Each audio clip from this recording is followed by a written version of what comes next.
अल्हम्दुलिल्लाहि रब्बिल आलमीन वस्सलातु वस्सलामु अला सय्यिदिल अंबियाइ वल मुरसलीन अम्मा बअदु फअऊज़ु बिल्लाहि मिनश शैतानिर रजीम बिस्मिल्लाहिर रहमानिर रहीम।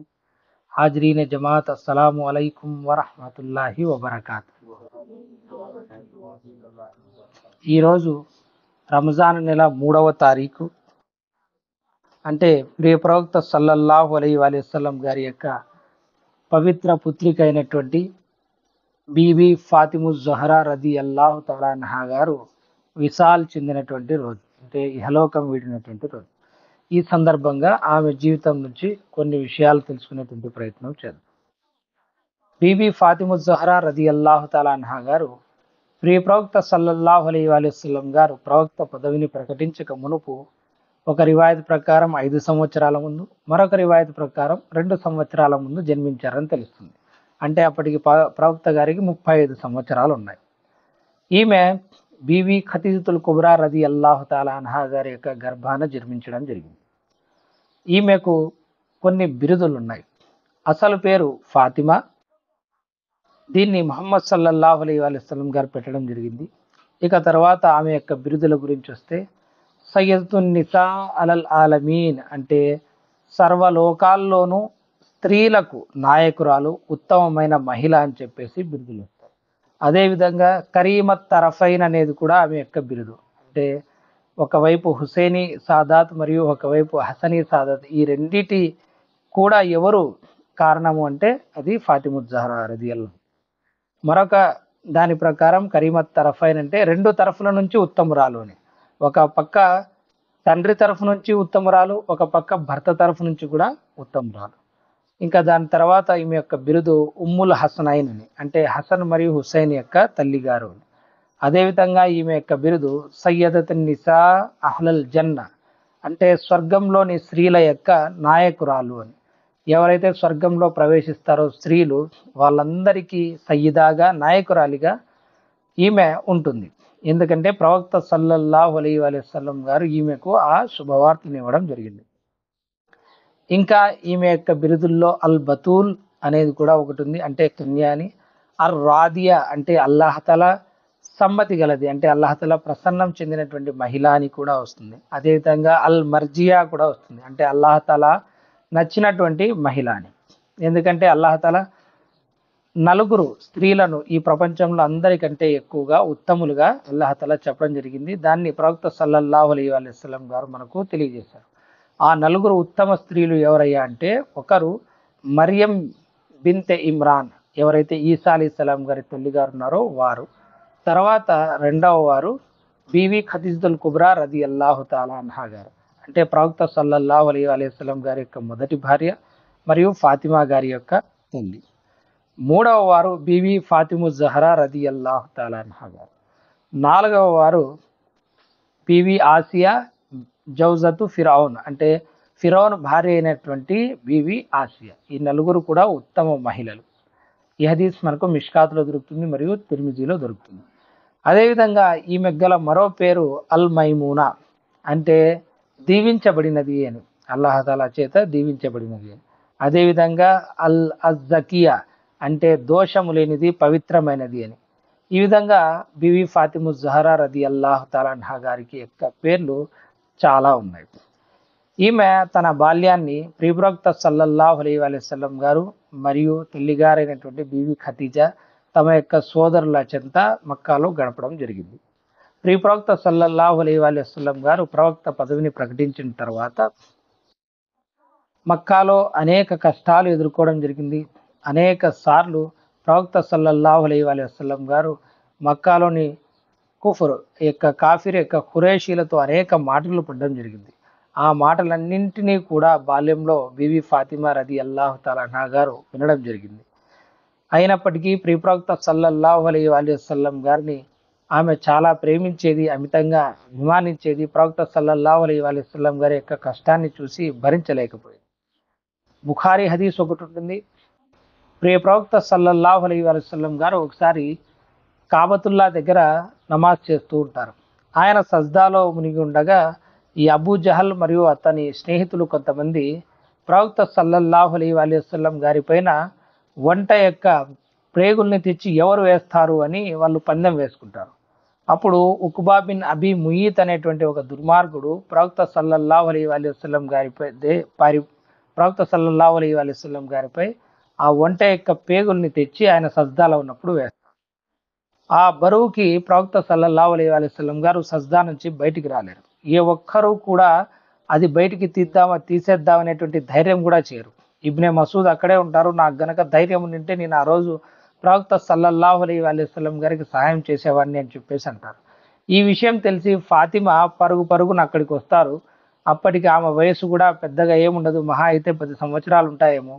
ఆ వయసులో కూడా ఫాతిమా జహ్రా రదియల్లాహు తాలా అన్హా గారు తండ్రి అంటే ఎంత ప్రాణం మరియు ఎంతటి ధైర్యం అంతమంది మగవాళ్ళ మధ్య ఆ చిన్న పాప ఆ రోజున అందరూ ఊరికనే గమ్ముగా చూస్తూనే ఉండున్నా సరే బీవి ఫాతిమా గారు వెళ్ళి తమ తండ్రి గారి మీద ఉన్నటువంటి ఆ ఒంటె ప్రేవుల్ని తొలగించడం జరిగింది. దాని తర్వాత ఎంతో బాధపడడం చూసి ప్రవక్త సల్లల్లాహు అలైహి వసల్లం గారు ఈ పని చేసినటువంటి ఇందులో పంచుకున్నటువంటి అందరినీ చెప్పించడం జరిగింది.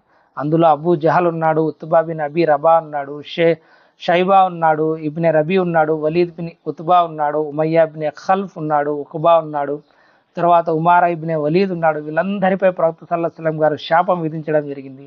మరియు వీళ్ళందరూ బద్ర్ యుద్ధంలో చనిపోవడం జరిగింది. ఇది బుఖారీ హదీస్.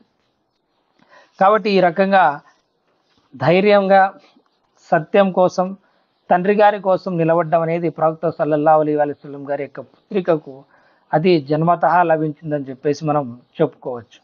ప్రవక్త సల్లల్లాహు అలైహి వసల్లం గారు ఇస్లాం ప్రకటించగానే, ప్రవక్త పదవిని ప్రకటించగానే మొట్టమొదట ఇస్లాం స్వీకరించినటువంటి వాళ్ళలో బీవీ ఫాతిమా రదియల్లాహు తాలా అన్హా గారు కూడా ఒకరు. ఎందుకంటే చిన్నప్పుడే ఆమె ఇస్లాం స్వీకరించడం జరిగింది. దాని తర్వాత ప్రవక్త సల్లల్లాహు అలైహి వసల్లం గారిని షియాబే అబీ తాలిబ్లో 3 సంవత్సరాల పాటు బహిష్కరించడం జరిగింది. కేవలం ప్రవక్త గారినే కాదు, బనీ హాషింని మొత్తం, ప్రవక్త గారి కుటుంబాన్ని మొత్తం 3 సంవత్సరాలు ఆ లోయలో ఎవరికి ఎటువంటి సంబంధాలు లేకోకుండా, వ్యాపారాలు చేయకోకుండా, సంబంధ బాంధవ్యాలు పెట్టుకోకుండా, తర్వాత ఎవరికి వస్తువులు ఇవ్వకోకుండా, ఆహార పదార్థాలు ఇవ్వకోకుండా 3 సంవత్సరాలు హింసించడం జరిగింది ఆ లోయలో. అప్పుడు బీవీ ఫాతిమా జహ్రా రదియల్లాహు తాలా అన్హా గారు కూడా ప్రవక్త గారి ముద్దుల పుత్రిక, ప్రవక్త సల్లల్లాహు అలైహి వసల్లం గారు ఎంతో అభిమానించేటువంటి పుత్రిక అయినటువంటి ఫాతిమా గారు కూడా ఆ కష్టాలను ఎదుర్కోవాల్సి వచ్చింది. చాలా విపరీతమైనటువంటి కష్టాలు, అన్నం లేక, తిండి లేక, ఎంతోమంది పిల్లలు ఎండిపోయినటువంటి జంతు చర్మాలని కూడా తిన్నటువంటి పరిస్థితి, ఎంతోమంది ఆకులు అలుముల్ని కూడా తిన్నటువంటి పరిస్థితి. ఇక ఈ కష్టాలు అయిపోయి బయటికి వస్తానే 3 సంవత్సరాల తర్వాత బీవీ ఖదీజుల్ కుబ్రా అయినటువంటి తమ తల్లిగారు నిర్యాణం చెందడం జరిగింది. ఇక్కడ నుంచి ఇహలోకం నుంచి వెళ్ళిపోవడం జరిగింది. ఒక పక్క ఇంకా అంత పెద్దవారు కూడా కాలేదు ఫాతిమా గారు మరియు ఉమ్మె కుల్సుమ్ గారు. ప్రవక్త సల్లల్లాహు అలైహి వసల్లం గారికి ఒక పక్క మక్కాలో కష్టాలు, దావత్ ఎవరు స్వీకరించడం లేదని ఆయన బాధపడుతున్నారు. మరో పక్క చిన్నపిల్లలు, వీళ్ళ యొక్క సంగతి చూసుకోవాలి, తల్లి ఇప్పుడే వెళ్ళిపోయింది. ఇట్లాంటి పరిస్థితుల్లోనే ప్రవక్త సల్లల్లాహు అలైహి వసల్లం గారు పిల్లల కోసం తమతో పాటు వయసు ఉన్నటువంటి బీవీ సౌదా రదియల్లాహు తాలా అన్హా గారిని 2వ వివాహం కింద చేసుకోవడం జరిగింది. బీవీ ఫాతిమా గారు వారితో కూడా చక్కగా కలిసిపోయి తమ 2వ తల్లిగారైనటువంటి బీవీ సౌదా గారి దగ్గర పెరగడం జరిగింది. ప్రవక్త సల్లల్లాహు అలైహి వసల్లం గారి గురించి బీవీ ఫాతిమా గారు అనుక్షరం చింతించేవారు. ఈ హదీస్ మనకు ముస్నద్ అహ్మద్లో లభిస్తుంది. ఒకసారి ప్రవక్త సల్లల్లాహు అలైహి వసల్లం గారిపై మక్కా యొక్క ఈ కాఫిర్లు హత్యకు కుట్ర పన్నారనేటువంటి విషయం ఆమెకు ఎవరి ద్వారానో తెలుస్తుంది. వెంటనే పరిగెత్తుకుంటూ వచ్చి హజరత్ ముహమ్మద్ సల్లల్లాహు అలైహి వసల్లం గారికి చెప్పడం జరుగుతుంది. ఎంతో కంగారు పడడం జరుగుతుంది. దానికి ప్రవక్త సల్లల్లాహు అలైహి వసల్లం గారు కుట్రను పన్నిన వారే నాశనం అవుతారని చెప్పి ఆమెకు ధైర్యం చెప్పడం జరిగింది. దీని తర్వాత ప్రవక్త సల్లల్లాహు అలైహి వసల్లం గారు మక్కా నుండి మదీనాకు హిజ్రత్ చేయడం జరిగింది. ఆమె బీవీ ఫాతిమా రదియల్లాహు తాలా అన్హా గారు కూడా ప్రవక్త సల్లల్లాహు అలైహి వసల్లం గారు హిజ్రత్కి వెళ్ళినటువంటి కొన్ని రోజులకు తమ సోదరి ఉమ్మె కుల్సుమ్ మరియు సవతి తల్లి సౌదా, ప్రవక్త సల్లల్లాహు అలైహి వసల్లం గారి 2వ భార్య అయినటువంటి సౌదాతో పాటు వీరందరూ కూడా హిజ్రత్ చేసి మదీనాకు చేరడం జరిగింది. అయితే మదీనాకు చేరినటువంటి వెంటనే 2వ హిజ్రీలో బద్ర్ యుద్ధం జరిగింది. మనకందరికీ తెలుసు, ఇదే రంజాన్ నెలలో జరిగింది. బద్ర్ యుద్ధంలో బీవి ఫాతిమా గారు పాల్గొనలేకపోయారు, ఎందుకంటే అది అకస్మాత్తుగా జరిగినటువంటి యుద్ధం. అయితే ఆమె యొక్క సోదరి రుఖయ్య జబ్బు పడడం జరిగింది బద్ర్ యుద్ధం సమయంలో. బద్ర్ యుద్ధం విజయం సాధించి వెనక్కి తిరిగి వచ్చేటప్పటికి బీబీ రుఖయ్య గారు కన్ను మూయడం జరిగింది. బీబీ ఫాతిమా జహరా రదియల్లాహు తాలా అన్హా గారికి అది కూడా ఒక కోలుకోలేనటువంటి దెబ్బ అని మనం చెప్పవచ్చు. దీని తర్వాత బీబీ ఫాతిమా రదియల్లాహు తాలా అన్హా గారి యొక్క వివాహం హజరత్ అలీ రదియల్లాహు తాలా అన్హు గారితో జరిగింది. ఎంతో మంది ఫాతిమా రదియల్లాహు తాలా అన్హా గారి యొక్క వివాహ ప్రతిపాదనను ప్రవక్త సల్లల్లాహు అలైహి వసల్లం గారి దగ్గర పెట్టడం జరిగింది. హజరత్ ఉమర్ గారు కానీ, హజరత్ అబూబకర్ కానీ, ఇంకా వేరే వాళ్ళు. అయితే ప్రవక్త సల్లల్లాహు అలైహి వసల్లం గారు ఈ విషయంలో అల్లాహ్ తాలా యొక్క ఆజ్ఞ కోసం ఎదురు చూడడం జరిగింది. తర్వాత కొంతమంది అన్సార్లు మరియు అబూబకర్ మరియు ఉమర్ కూడా రదియల్లాహు తాలా అన్హుం హజరత్ అలీ గారిని ఒకసారి అడగమని చెప్పేసి ప్రవక్త సల్లల్లాహు అలైహి వసల్లం గారికి చెప్పడం జరిగింది. హజరత్ అలీ గారికి చెప్పారు ప్రవక్త గారిని అడగమని. ఇంతలో జిబ్రీల్ అలీస్లాం గారు కూడా అలీ గారితోనే వివాహం చేయించమని ప్రవక్త సల్లల్లాహు అలైహి వసల్లం గారికి సూచన ఇవ్వడంతో హజరత్ అలీ రదియల్లాహు తాలా అన్హు గారితో ప్రవక్త సల్లల్లాహు అలైహి వసల్లం గారి గారాల పుత్రిక అయినటువంటి బీబీ ఫాతిమా గారి వివాహం జరిగింది. అయితే వివాహ సమయంలో మహర్ కింద ఏమి ఇవ్వడానికి అలీ గారి దగ్గర ఏమీ లేదు. దాంతో ప్రవక్త సల్లల్లాహు అలైహి వసల్లం గారు నేను ఇచ్చినటువంటి ఢాల్ అంటే కవచం ఎక్కడుందో దాన్ని మీరు అమ్మేసి దాన్ని మెహర్ కింద ఇవ్వమని చెప్పేసి ప్రవక్త సల్లల్లాహు అలైహి వసల్లం గారిని ప్రవక్త సల్లల్లాహు అలైహి వసల్లం గారు హజరత్ అలీ గారికి చెప్పడం జరిగింది. ఆ యొక్క కవచాన్ని హజరత్ అలీ రదియల్లాహు తాలా అన్హు గారు 400 లేదా 480 దిర్హంలకు అమ్మేసి మహర్గా ఆ పైకాన్ని చెల్లించి బీబీ ఫాతిమా రదియల్లాహు తాలా అన్హా గారిని వివాహం చేసుకోవడం జరిగింది. కొంతమంది చరిత్రకారుల ప్రకారం ఆ కవచాన్ని ఉస్మాన్ గారు కొన్నారని, దాని తర్వాత ఆయన గిఫ్ట్ కింద మళ్ళీ హజరత్ అలీ రదియల్లాహు తాలా అన్హు గారికి ఇచ్చారని చెప్పేసి ఉంటుంది. ఇదంతా మనకు ఇబ్న్ హజర్ అస్కలానీ గారి పుస్తకమైనటువంటి అలీ సాబాలో దొరుకుతుంది. దీని తర్వాత బీబీ ఫాతిమా జహరా రదియల్లాహు తాలా అన్హా గారికి ప్రవక్త సల్లల్లాహు అలైహి వసల్లం గారు ఏం వజ్ర వైఢూర్యాలు ఇవ్వలేదు, బంగారు రాసులు ఏమి కట్నం కింద ఇచ్చి పంపలేదు. వారి యొక్క సామాగ్రికి కావలసినటువంటి చాలా తక్కువ పైకంతో కూడినటువంటి ఒక ఈజిప్ట్ వస్త్రంతో తయారు చేసినటువంటి ఒక పరుపు, ఒక సాధారణ మంచం, 1 లేదా 2 కుండలు, 2 నీళ్ళ కడవలు, ఒక గిన్నె, ఒక తిరుగలి రాయి, మనం ఏదైతే పిండి పడతామో ఆ తిరుగలి రాయి, తర్వాత ఒక చాప, తర్వాత 2 షీట్లు, 2 వెండికి సంబంధించినటువంటి 2 వస్తువులు, ఇవి మాత్రమే కేవలం ప్రవక్త సల్లల్లాహు అలైహి వసల్లం గారు ఇవ్వడం జరిగింది. ఈ రోజున ఏదైతే కట్న కానుకలు కానివ్వండి, దహేజ్ అని చెప్పేసి మనం ఏదైతే తీసి పెడుతూ ఉన్నామో దీన్ని సూచనగా చూపించి అందరూ అంటారు. కానీ బీవీ ఫాతిమా గారికి ఈ రోజు ఇచ్చినట్టు సెట్లు లారీలకు ఏమి ఇచ్చి పంపలేదు. ఒక సాధారణ మహిళ యొక్క గృహానికి ఏవైతే ఒక చిన్న కుటుంబానికి అవసరమవుతాయో కేవలం పరుపు, మంచం ఇట్లాంటివి ఇవి మాత్రమే ఇవ్వడం జరిగింది. అది కూడా ఖర్జూరాలతో చేసినటువంటి ఇవి. దీని తర్వాత ప్రవక్త సల్లల్లాహు అలైహి వసల్లం గారి దగ్గర మదీనాకు వచ్చినప్పుడు బీవీ ఫాతిమా గారు ప్రవక్త గారి దగ్గరే ఉండేవారు. ఇప్పుడు వివాహమైంది, పక్కకు పంపించాలి, మరొక ఇల్లు లేదు, హజరత్ అలీ గారికి కూడా ఇల్లు లేదు. దీంతో కొంచెం మదీనాకు కొంచెం దూరంలో అంటే ప్రవక్త సల్లల్లాహు అలైహి వసల్లం గారి యొక్క ఇంటికి కొంచెం దూరంలో ఒక ఇల్లు చూసేవారు. అయితే బీవీ ఫాతిమా గారికి ప్రవక్త గారిని విడిచి అంత దూరం వెళ్ళడం ఇష్టం లేకపోయింది.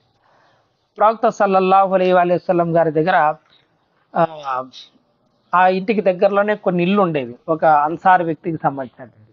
చాలాసార్లు ప్రవక్త సల్లల్లాహు అలైహి వసల్లం గారు వేరే సహాబాల కోసం వాళ్ళకి ఇల్లు లేకపోతే ఆయన్ను చాలాసార్లు అడిగి ఇల్లు ఇప్పించుకున్నారు. ఆయన్ని అడగండి అని ఫాతిమా గారు చెప్తే తన స్వవిషయానికి తన సొంత పని కోసం ఈ విధంగా అడగడం భావ్యం కాదని ఆయన ఊరుకున్నారు. అయితే ఎలాగో ఆయనకు ఈ విషయం తెలిసి ఆయన హజరత్ హారిసా గారు, ఆ హారిసా గారికి ఈ విషయం తెలిసి ప్రవక్త సల్లల్లాహు అలైహి వసల్లం గారి దగ్గరికి వచ్చి, యా రసూలల్లాహ్ సల్లల్లాహు అలైహి వసల్లం, బను నజ్జార్ ఇళ్ళ కంటే నా ఇల్లు మీ ఇంటికి అత్యంత సమీపంలో ఉన్నాయి. వాస్తవానికి నా ధన ప్రాణాలు అల్లా కోసము, దైవ ప్రవక్త కోసమే అని చెప్పేసి అల్లా సాక్షిగా నా ధనంలో నుంచి మీరు తీసుకొని దానికంటే మీరు తీసుకున్నది నాకు ఎక్కువగా ఇష్టమైనది, ప్రియమైనది అని చెప్పేసి ఒక ఇంటిని ప్రవక్త సల్లల్లాహు అలైహి వసల్లం గారికి ఆయన కానుకగా ఇవ్వడం జరిగింది. దాన్ని బీవి ఫాతిమా రదియల్లాహు తఆలా అన్హా గారికి ఇవ్వడం జరిగింది. అప్పుడు రసూలుల్లా సల్లల్లాహు అలైహి వసల్లం గారు ఫఖాల రసూలుల్లాహి సల్లల్లాహు అలైహి వసల్లం ఆయన ఏమన్నారంటే, సదక్తు వా బారికల్లాహు అలైక్, నువ్వు నిజం పలికావు, అల్లాహ్ తఆలా నీ మీద బరకత్ను నాజిల్ చేయుగాక, శుభాలను ప్రసాదించుగాక అని ఆయన కోసం దువా చేయడం జరిగింది. ఇది కూడా మనకు తబకాత్ ఇబ్నే సాదులో లభిస్తుంది. దీని తర్వాత మనకు ఉహద్ యుద్ధం జరిగింది. బద్ర్ తర్వాత మీకు అందరికీ తెలుసు ఉహద్ యుద్ధం జరిగింది. ఉహద్ యుద్ధంలో అప్పటికి పెళ్ళై కొద్ది రోజులు మాత్రమే అయింది. బీబీ ఫాతిమా రదియల్లాహు తఆలా అన్హా గారు పాల్గొనడం జరిగింది. యుద్ధంలో స్త్రీలు పాల్గొనడం అంటే యుద్ధ మైదానంలోకి వచ్చి పాల్గొనరు. అయితే స్త్రీలు ఏం చేస్తారంటే అక్కడ గాయపడిన వాళ్లకు నీళ్ళు అందివ్వడం కానీ, లేదంటే క్షతగాత్రుల యొక్క వైద్య సేవలు చేయడం కానీ, లేదంటే ఏదన్నా సామాన్లు కావాల్సినవి తెచ్చివ్వడం కానీ మైదానంలోకి, ఇట్లాంటి పనులు మాత్రమే చేస్తారన్నమాట. అయితే ధీర వనిత అయినటువంటి బీబీ ఫాతిము జహరా రదియల్లాహు తఆలా అన్హా గారు కూడా ఉహద్ యుద్ధంలో పాల్గొనడం జరిగింది. తర్వాత నీటిని అందించడం జరిగింది. అమ్మ ఆయిషా గారు కూడా ఈ యుద్ధంలో పాల్గొనడం జరిగింది. ప్రియ ప్రవక్త సల్లల్లాహు అలైహి వసల్లం గారు ఈ యుద్ధంలో మరణించారు అని చెప్పేసి నౌజుబిల్లా కాఫిర్లు పుకారు ప్రారంభించడంతో మొత్తం అంతా యుద్ధ మైదానం అతలాకుతలమైంది. ప్రవక్త సల్లల్లాహు అలైహి వసల్లం గారు మధ్యలో ఒంటరిగా వారికి దొరకడం జరిగింది. అప్పుడు కొంతమంది సహాబాలు దాదాపుగా 40 మంది ఆయన్ను కాపాడడానికి ఆయన్ను చుట్టుముట్టారు. అయినప్పటికీ ఒక బాణం ప్రియ ప్రవక్త సల్లల్లాహు అలైహి వసల్లం గారి యొక్క ఒక పంటిని షహీద్ చేసింది. అప్పుడు ఆయన యొక్క రక్తం ఆగకుండా రావడం ప్రారంభించింది. ప్రియ ప్రవక్త సల్లల్లాహు అలైహి వసల్లం గారి యొక్క ఒక పవిత్రమైనటువంటి పన్ను షహీద్ అవగానే ఆయన యొక్క నోటి నుండి ధారాపాతంగా రక్తం కారడం జరిగింది. వెంటనే ప్రవక్త సల్లల్లాహు అలైహి వసల్లం గారిని ఎత్తుకొని ఉహద్ యొక్క పర్వతం పైకి పోవడం జరిగింది. ఇప్పుడు నేను చెప్పే హదీస్ అంతా కూడా సహీ బుఖారీలోనిది. 2880 4075. ప్రవక్త సల్లల్లాహు అలైహి వసల్లం గారిని ఆ విధంగా ఉహద్ మైదానం నుంచి పైకి తీసుకుపోవడంతో అక్కడ బీబీ ఫాతిమా రదియల్లాహు తఆలా అన్హా గారు తమ తండ్రి గారి యొక్క నోటి నుండి ఆ రక్తం కారడాన్ని చూసి భరించలేక చెయ్యి అడ్డుపెట్టినా అది ఆగడం లేదు. దాంతో వెంటనే ఆమె ఒక ఈ ఖర్జూరాలకు సంబంధించినటువంటి ఆకుల్ని కాల్చి దాని యొక్క బూడిదని ప్రవక్త సల్లల్లాహు అలైహి వసల్లం గారి యొక్క గాయానికి పెట్టడం జరిగింది. మరియు హజరత్ అలీ రదియల్లాహు తఆలా అన్హు గారు తమ కవచంలో ఢాల్లో కొంచెం దూరం వెళ్ళి నీళ్లు తీసుకొని రాగా దాంతో గాయాన్ని కడగడం జరిగింది. ఒక నేల చాపను కాల్చి ఆ యొక్క పొట్టుతో ఆ యొక్క బూడిదతో రక్తాన్ని ఆపడం జరిగింది. ఈ విధంగా ప్రవక్త సల్లల్లాహు అలైహి వసల్లం గారికి ఏ చిన్న కష్టం కలిగినా దాన్ని తీర్చడానికి ముందుండేటువంటి వాళ్ళల్లో హజరత్ అలీ గారు ఒకరు, మరియు తమ పుత్రిక అయినటువంటి బీవీ ఫాతిమా రదియల్లాహు తఆలా అన్హా గారు ఒకరు. హజరత్ అలీ రదియల్లాహు తఆలా అన్హు గారితో బీవీ ఫాతిమా గారి దాంపత్యం ఎంతో అన్యూన్యంగా సాగింది. ఎంతో నిరాడంబరమైనటువంటి జీవితాన్ని వాళ్ళు గడపడం జరిగింది. అయితే అప్పుడప్పుడు అలకలు మామూలే, ఇవి కూడా శుభాలకు దారితీసినటువంటి పరిస్థితి. ఒకసారి ఏదో విషయంలో హజరత్ అలీ రదియల్లాహు తఆలా అన్హు గారు బీబీ ఫాతిమా గారితో అలిగి ఒక మస్జిద్లో వెళ్ళి నేల మీద పరుండడం జరిగింది. ఇంతలో ప్రవక్త సల్లల్లాహు అలైహి వసల్లం గారు ఫాతిమా గారి ఇంటికి వస్తారు. అలీ ఎక్కడని అలిగితే మీ సోదరుడు నా మీద అలిగి ఎక్కడికో వెళ్ళిపోయారు అని చెప్పేసి అంటారు. వెంటనే కొంతమంది మనుషుల్ని పంపించి వెతగ్గా అలీ గారు మస్జిద్లో పడుకొని ఉంటారు. వెంటనే ప్రవక్త సల్లల్లాహు అలైహి వసల్లం గారు మస్జిద్కి వెళ్ళి ఆ మట్టి మీద ఆయన చొక్కా కొంచెం పైన ఉండదు, అదేవిధంగా పడుకుంటారు. ఆయన వీపుకు ఆ యొక్క మట్టి మస్జిద్లోనిది అంటి ఉంటుంది. అప్పుడు ప్రవక్త సల్లల్లాహు అలైహి వసల్లం గారు ఓ అబూ తురాబ్ లే అని అంటారనమాట. అబూ తురాబ్ అంటే ఓ మట్టివాడ అని, అంటే ఆయన వీపుకు మట్టి అంటుకుంది కదా, ఆ విధంగా ఆయన ప్రేమగా పిలవడం జరుగుతుంది. ఆయనకు ఈ పేరు ఎంతగా నచ్చింది అంటే ఆయన కున్యత్ అబుల్ హసన్ అయినప్పటికీ అబూ తురాబ్ అని ఎవరైనా పిలిస్తే ఆయన చాలా సంతోషించేవారు. ఈ హదీస్ మనకు సహీ ముస్లింలో లభిస్తుంది. ఈ విధంగా హజరత్ అలీ రదియల్లాహు తఆలా అన్హు గారికి బీవీ ఫాతిమా గారికి ముగ్గురు పిల్లలు కలగడం జరిగింది. వారిలో మొదటి వారు హజరత్ హసన్ రదియల్లాహు తఆలా అన్హు గారు, మరియు మరొకరు హజరత్ హుసైన్ రదియల్లాహు తఆలా అన్హు గారు, మరొకరు హజరత్ ముహసిన్ రదియల్లాహు తఆలా అన్హు గారు. అయితే ముహసిన్ గారు చిన్నతనంలోనే కాలం చేయడం జరిగింది. అదేవిధంగా ఇద్దరు కుమార్తెలు ఉన్నారు. ఒకరు జైనబ్, మరొకరు ఉమ్మే కుల్సుమ్. వీరిద్దరు బీవీ ఫాతిమా గారి యొక్క సంతానం. బీవీ ఫాతిమా గారి యొక్క తర్బియత్ ప్రవక్త సల్లల్లాహు అలైహి వసల్లం గారు ఎంత కఠినంగా చేశారంటే ప్రతిరోజు కూడా వారిని నమాజుల కోసం లేపేవారు. అదేవిధంగా ఎంతగా వారిని బెదిరించారు తక్కువ కోసం అంటే ఖురైషులకు హెచ్చరించేటప్పుడు మక్కాలో ప్రవక్త సల్లల్లాహు అలైహి వసల్లం గారు ఒక పర్వతం మీద ఎక్కి, ఓ ఖురైషులారా, మిమ్మల్ని మీరు రక్షించుకోండి, అల్లా సన్నిధిలో నేను మీకు సహాయం చేయలేను. అంటే ఎవరైనా షిర్కు చేసి పట్టుబడితే నేను మీకు సహాయం చేయలేను. ఓ అబ్దే మునాఫ్ సంతానమా, అల్లా వద్ద నేను మీకు సహాయం చేయలేను, మిమ్మల్ని మీరు రక్షించుకోండి. ఓ అబ్బాస్ ఇబ్నే అబ్దుల్ ముత్తలిబ్, ఓ అబ్దుల్ ముత్తలిబ్ సంతానమా, మీరు అల్లా నుండి మిమ్మల్ని మీరు రక్షించుకోండి. ఓ ఫాతిమా, ఓ దైవ ప్రవక్త కూతురా, నా ధనంలో నుండి ఏది కావాలంటే అది తీసుకో, కానీ అల్లా వద్ద మీరు నా సహాయం పొందలేరు అని చెప్పేసి ఈ విధమైనటువంటి తీవ్ర హెచ్చరికలు ప్రవక్త సల్లల్లాహు అలైహి వసల్లం గారు చేసి వారిని తీర్చిదిద్దడం జరిగింది. ఎందుకంటే ఇట్లాంటి మాటలు మాట్లాడినప్పుడే అల్లాహతాలా యొక్క భయం పెరుగుతుంది, తక్కువ పెరుగుతుంది. అంతే తప్ప ఈ హదీస్ను మరో రకంగా తీసుకునే ప్రయత్నం చేయకూడదు. ఇది మనకు సహీ బుఖారీలో 4771వ నంబర్ హదీస్ దొరుకుతుంది. అదేవిధంగా ప్రవక్త సల్లల్లాహు అలైహి వసల్లం గారికి బైతుల్ మాల్ నుంచి కానీ అదేవిధంగా వారి వాటాకు చెందినటువంటి సొమ్ము కానీ చాలా వచ్చేది యుద్ధాల తర్వాత, ముఖ్యంగా ఖైబర్ తర్వాత కూడా చాలా వచ్చింది.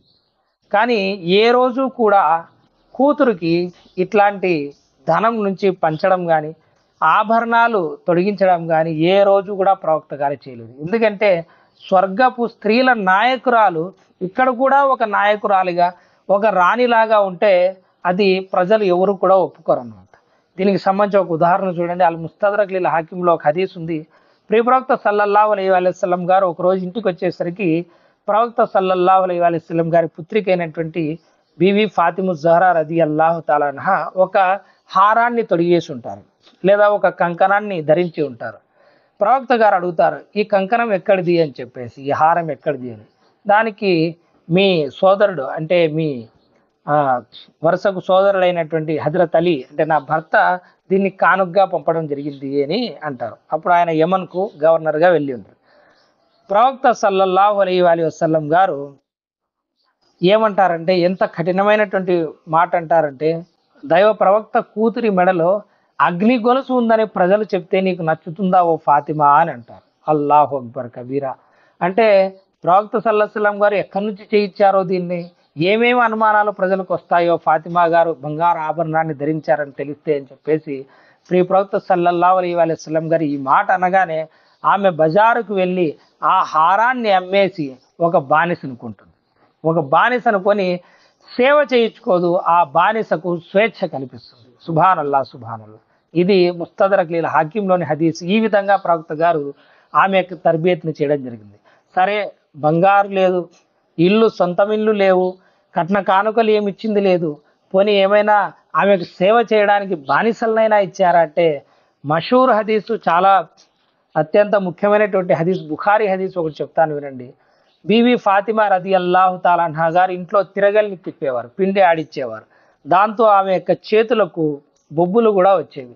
అది చూసి ప్రవక్త సల్లల్లాహు అలైహి వసల్లం గారి యొక్క పుత్రికను ఈ పరిస్థితుల్లో చూసి భర్త అయినటువంటి హజరత్ అలీ రదియల్లాహు తఆలా అన్హు గారు ఏమంటారంటే, మీ తండ్రి గారి దగ్గర కొంతమంది బానిసలు రావడం జరిగింది, నువ్వు వెళ్ళి ఒక బానిసను అడగచ్చు కదా, చాలా కష్టపడుతున్నావు అని అంటారు.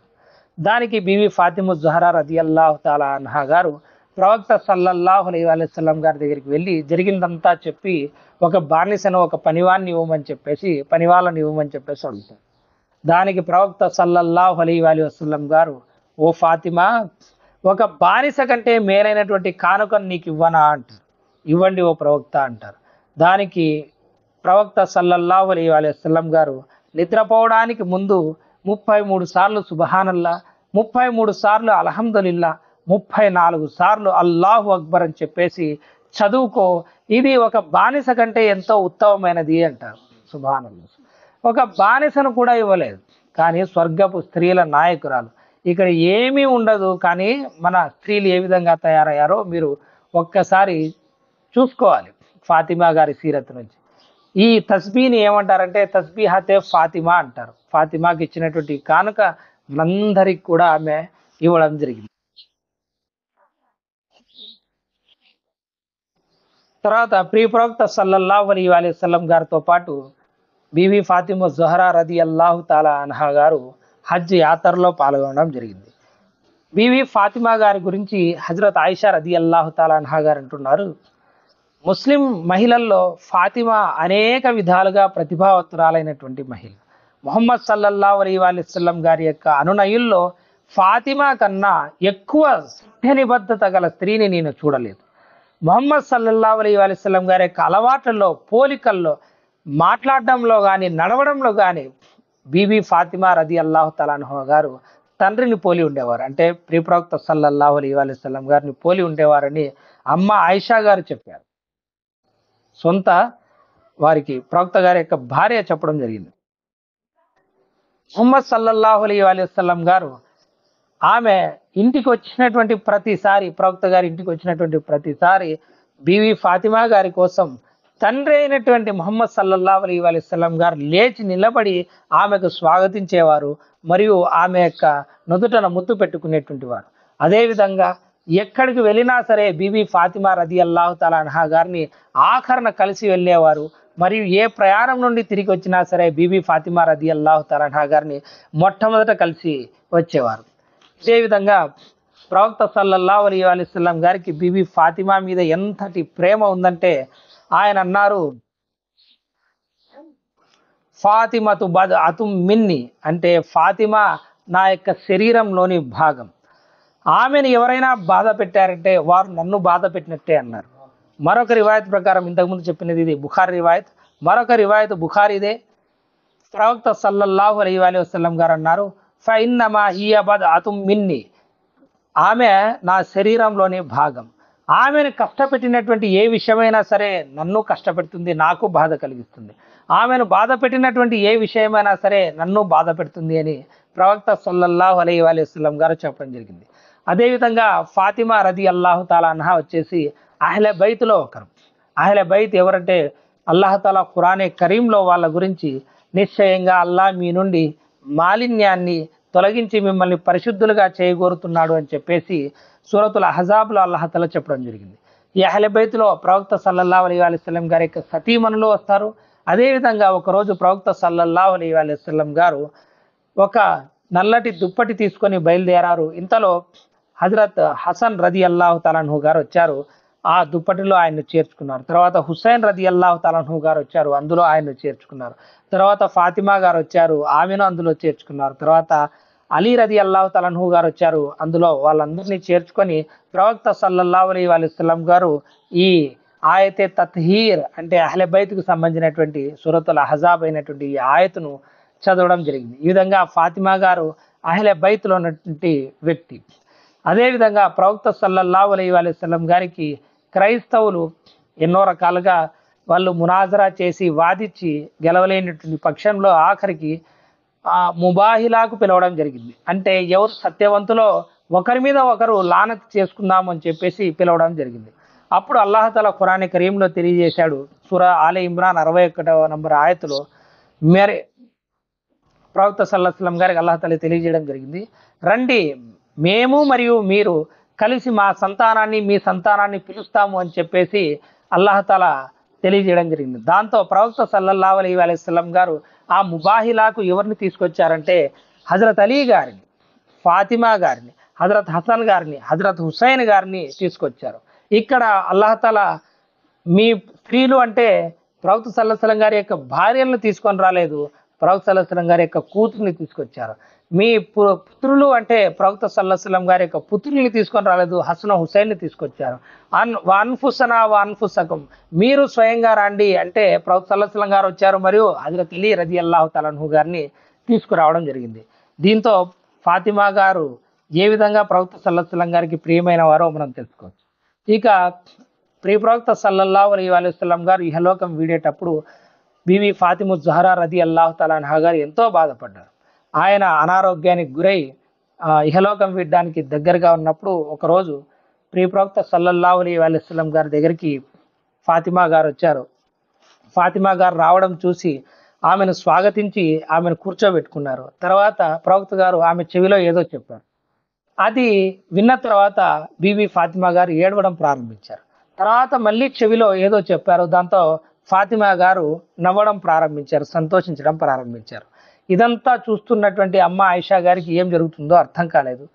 చెప్పమంటే అప్పుడు చెప్పలేదు. కానీ ప్రియప్రవక్త సల్లల్లాహు అలైహి వసల్లం గారు ఇహలోకం వీడిన తర్వాత అమ్మ ఆయిషా గారు అంటారు, నీ తల్లిగా ఉన్నటువంటి హక్కుతో నేను అడుగుతున్నాను, ఆ రోజున మీరు ఏం మాట్లాడారో, ప్రవక్త గారు ఏం చెప్పారో చెప్పు అని చెప్పేసి అంటారనమాట. దానికి ప్రవక్త సల్లల్లాహు అలైహి వసల్లం గారు చెప్పినటువంటి మాట బీవీ ఫాతిమా గారు చెప్పారు. అదేమంటే, ప్రతి సంవత్సరం కూడా జిబ్రీల్ నా దగ్గరికి ఒకసారి వచ్చి ఖురాన్ పఠించేవారు. ఈ సంవత్సరం నాతో 2 సార్లు పఠించారు. కాబట్టి నాకు ఇహలోకం వీడే సమయం దగ్గర పడింది అని చెప్పేసి నేను అనుకుంటున్నాను అన్నారు. దీంతో బీవీ ఫాతిమా గారికి ఏడుపు వచ్చింది. ఆమె అన్నారు, నేను ఇంకా ఏడవడం ప్రారంభించాను అని. దాంతో ప్రవక్త సల్లల్లాహు అలైహి వసల్లం గారు ఏమన్నారంటే, నీవు అల్లా పట్ల భయభక్తులు, ఓర్పు, సహనాలు కలిగి ఉండాలి అని చెప్పి, నా కోసం ముందుగా వచ్చి కలుసుకునేటువంటి వాళ్ళల్లో నీవే ముందుంటావు అని చెప్పేసి ప్రవక్త సల్లల్లాహు అలైహి వసల్లం గారు నాకు చెప్పడం జరిగింది. అంటే నా తండ్రి తర్వాత నేనే ఈ కుటుంబంలో మొట్టమొదటిగా ఇహలోకం విడి నా తండ్రితో కలుస్తాను అన్న ఈ శుభవార్త విని నేను సంతోషించాను. దాంతోపాటు నా చెవిలో ఆయన ఏమన్నారంటే, ఓ ఫాతిమా, నీవు స్వర్గంలో స్త్రీలందరికీ నాయకురాలిగా ఉండడం నీకు ఇష్టం లేదా? విశ్వాస స్త్రీలకు నాయకురాలివి కావడం నీకు ఇష్టం లేదా అని అన్నారు. దాంతో సంతోషించానని చెప్పేసి చెప్పడం జరిగింది. ఈ హదీస్ మనకు మిష్కాతులో 6138వ నంబర్ హదీస్. ఈ హదీస్ మనకు బుఖారీ, ముస్లింలలో దొరుకుతుంది. ముత్తఫకున్ అలైహి హదీస్. మరొక రివాయత్ ప్రకారం వస్తుంది, బీవీ ఫాతిమా గారు అడుగుతారు, మరి నేను స్వర్గపు స్త్రీల నాయకురాలైతే మర్యం పరిస్థితి ఏమిటి అని. ఎందుకంటే అల్లాహ్ తఆలా ఖురాన్ కరీంలో తెలియజేశాడు, నేను మర్యం ఎంచుకున్నాను, సమస్త లోకవాసులపై ఆమెకు ప్రాధాన్యతనిచ్చాను అని. దానికి ప్రవక్త సల్లల్లాహు అలైహి వసల్లం గారు అంటారు, ఆ కాలంలో ఉన్నటువంటి స్త్రీలకు మరియం నాయకురాలు అవుతుంది, మొత్తం అందరికీ స్త్రీలకు కూడా స్వర్గంలో నీవు నాయకురాలు అవుతావు అని చెప్పేసి ప్రవక్త సల్లల్లాహు అలైహి వసల్లం గారు తెలియజేయడం జరిగింది. ఈ విధంగా ప్రవక్త సల్లల్లాహు అలైహి వసల్లం గారు ఇహలోకం విడిన 6 సంవత్సరాలకి ప్రవక్త సల్లల్లాహు అలైహి వసల్లం గారి యొక్క ఎడబాటు బాధ భరించలేక ఆమె వ్యాధి బారిన పడడం జరిగింది. ఆమె చివరి క్షణాలలో ఆమెకు ఒక భయం పట్టుకుంది. ప్రవక్త గారు ఇహలోకం విన్నటువంటి 6 నెలలకే బీవీ ఫాతిమా గారు కూడా ఇహలోకం విడింది. అయితే అప్పుడు ఏం జరిగిందంటే, బీవీ ఫాతిమా జహరా రదియల్లాహు తఆలా అన్హా గారి యొక్క మరణం ఆమెకు ముందే తెలిసిపోయింది. అంటే ఆ ఛాయలు ఆమెకు కనిపించేశాయి, ఇక నేను ఎక్కువ కాలం ఉండను అని చెప్పేసి ఆమెకు తెలిసింది. అప్పుడు ఆమెకు జనాజా తీసుకెళ్లేటువంటి విషయంలో చాలా భయం కలిగింది. అప్పుడు ఏమిటంటే, ఇప్పట్లాగా మనం ఏదైతే జనాజా తీసుకెళ్తున్నామో పూర్తిగా కప్పబడి లేదనమాట. జస్ట్ ఒక మంచంలాగా ఉండేది జనాజా, దాని మీద స్త్రీ పురుషులను ఎవరైనా సరే కఫన్ చుట్టి తీసుకెళ్లేటువంటి వాళ్ళు. అయితే ఆ కఫన్లో కూడా శరీరం కనిపిస్తుందేమో అనేటువంటి భయం ఆమెకు పట్టుకుంది. ఈ విషయం గురించి అస్మా బిన్తే ఉనైస్ రదియల్లాహు తఆలా అన్హా గారు, ఈమె హజరత్ జాఫర్ గారి యొక్క భార్య, ఎవరైతే జాఫర్ ఇబ్న్ అబీ తాలిబ్ ఉన్నారో వారి యొక్క భార్య, ఈమె దగ్గర ఉంటారు, బీవీ ఫాతిమా దగ్గర ఉంటారు. ఈ హదీస్ మొత్తం మీకు ముస్తదరక్ లిల్ హాకింలో దొరుకుతుంది. ఆమె ఏమంటారంటే, ఈజిప్టులో ఈ విధంగా జనాజా తీసుకెళ్లేటప్పుడు పైన ఖర్జూరపు ఆకులతో దాన్ని కప్పేస్తారు అని చెప్పేసి అంటారు. ఈ పద్ధతి బాగుంటుంది, దానివల్ల జనాజా ఏదైతే శరీరం ఉందో అది కనపడదు అని చెప్పేసి అంటారు. బీవీ ఫాతిమా గారికి ఈ విధానం నచ్చి హజరత్ అలీ రదియల్లాహు తఆలా అన్హు గారితో, ఇదే విధంగా నా యొక్క జనాజాను తీసుకెళ్ళండి, పైన ఖర్జూరపు యొక్క ఆకులు కప్పండి నా యొక్క జనాజా మీద, తర్వాత రాత్రి వేళ నన్ను ఖననం చేయండి అని ఆమె ఆదేశించడం జరిగింది. అదేవిధంగా హజరత్ అలీ రదియల్లాహు తఆలా అన్హు గారు ఆమె ఇహలోకం వీడినప్పుడు ఆమెకు గుసులు ఇవ్వడానికి స్వయంగా ఆయనే ఇచ్చారు, మరియు అస్మా బిన్తే ఉనైస్ ఇచ్చారు. దాని తర్వాత మరొక వ్యక్తి అక్కడ ఉన్నారు, ఉమ్మే రాఫీ. ఈ ముగ్గురు కూడా ఖననంలో పాల్గొనడం జరిగింది. ఎవరికి చెప్పలేదు. హజరత్ అలీ రదియల్లాహు తఆలా అన్హు గారు జనాజా నమాజ్ చదివించడం జరిగింది. బఖియ గర్ఖద్లో మదీనాలో ఆమెను ఖననం చేయడం జరిగింది. ఇంత పరదా పాటించేటువంటి వ్యక్తి బీవీ ఫాతిమా జహరా రదియల్లాహు తఆలా అన్హా గారు. ఈ విధంగా చిన్నప్పటి నుంచి ఇహలోకం వీడేంత వరకు కూడా అనేకమైనటువంటి కష్టాల మధ్య ప్రవక్త సల్లల్లాహు అలైహి వసల్లం గారి యొక్క పెంపకంలో నిరాడంబరంగా ఇహలోకపు కాంక్షలకు దూరంగా పరలోకం యొక్క మేలు కోరి జీవించినటువంటి ఒకానొక ఉత్తమ మహిళ బీబీ ఫాతిమా జహరా రదియల్లాహు తఆలా అన్హా గారు. ఆమెను అల్లాహతల ఎంతగా ఎంచుకున్నాడంటే ప్రవక్త సంతానాన్ని మొత్తం ఆమె ద్వారానే, ఆమె ప్రవక్త గారి కుటుంబాన్ని మొత్తం ఆమె ద్వారానే అల్లాహతల వ్యాపింపజేయడం జరిగింది. ఆమె కుమారులైనటువంటి హసన్ మరియు హుసేన్ ద్వారా మాత్రమే ఈ రోజున ప్రవక్త సల్లల్లాహు అలైహి వసల్లం గారి యొక్క వంశం వ్యాపించి ఉంది. కాబట్టి అల్లాహతల ఆమెకు ఎంతో ఉన్నతిని ప్రసాదించాడు. అల్లాహతలతో దువా చేస్తున్నాను, అల్లాహతల మన యొక్క విశ్వాసపు స్త్రీలందరికీ, మన సోదరీమణులు, మన తల్లులు అందరికీ, మన భార్యలకు బీవీ ఫాతిమా జొహరా రది అల్లాహు తఆలా గారి యొక్క సీరత్పై అమలు చేసేటువంటి విధంగా అల్లాహతల భాగ్యాన్ని ప్రసాదించుగాక. మనమందరం కూడా ఆమె యొక్క జీవిత చరిత్ర నుండి పాఠాలు నేర్చుకొని ఆమె యొక్క జీవితంపై అమలు పరిచే విధంగా మన యొక్క స్త్రీలకు మనం ప్రోత్సహించవలసిందిగా అల్లాహతల తౌఫీకును ప్రసాదించుగాక. అల్లాహతల మన స్త్రీలందరికీ ఆమె పాదాల చెంత స్వర్గంలో కొంత చోటును కల్పించుగాక. ఆమీన్.